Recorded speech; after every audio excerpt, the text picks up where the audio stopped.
ताज्या घडामोडी पाहण्यासाठी सी 24 तास या यूट्यूब चॅनलला लाईक करा, शेअर करा, सबस्क्राईब करा आणि बेल आयकॉनवरती क्लिक करायला विसरू नका।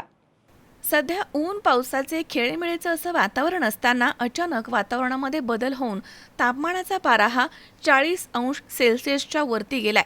उष्णतेची तीव्र लाट पसरली आहे। कुठं 49 ते कुठं 41° तापमानाची नोंद होतीये आणि अशातच उष्णता वाढल्यानं नागरिकांबरोबर पशुपक्षी यांना देखील याचा मोठा त्रास सहन करावा लागतोय। झाडांचा आसरा घेताना पक्षी दिसतायत।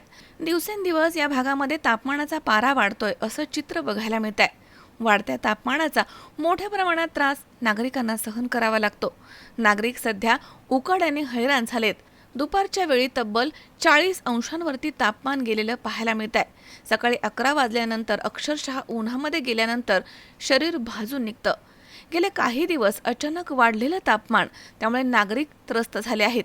या भागामध्ये मोठ्या प्रमाणामध्ये सुरू असणाऱ्या शेतामधील पेरणीपूर्व नांगरणी यामुळे वातावरणामधील काही अंशी तापमान वाढायला मदत होतीये। गावामध्ये दिवसा देखील एसीचा आधार घ्यावा लागतोय। ग्रामीण भागामध्ये देखील तापमान वाढीमुळे शेतामध्ये सकाळी 10 ते दुपारी 4 वाजेपर्यंत कामं मंदावलेली पाहायला मिळतात।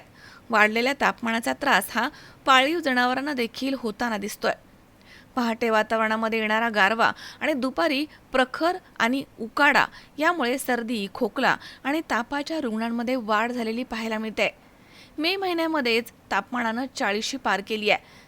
त्यामुळे आता अजून चालू महिन्यामध्ये तापमानामध्ये किती वाढ होणार हे पाहावं लागणार आहे। तापमानाचा पारा 40°C पार गेलाय। उष्णतेची तीव्र लाट उसळली आहे। त्यामुळे खबरदारी म्हणून काम असेल तरच घराच्या बाहेर पडा असे निर्देश देण्यात आले आहेत। लहान मुलं, वयोवृद्ध यांच्यासोबत पशुपक्षी यांची देखील काळजी घेण्याची गरज आज निर्माण झाली आहे। पाळीव प्राणी, पक्षी यांच्यासाठी माणुसकी म्हणून अंगणामध्ये जिथे शक्य होईल तिथे पाणी ठेवण्याची विनंती पक्षीमित्र प्राध्यापक प्रवीणकुमार जगताप यांनी केली आहे। सुनील पिंगळे, सी 24 तास, शिक्रापूर।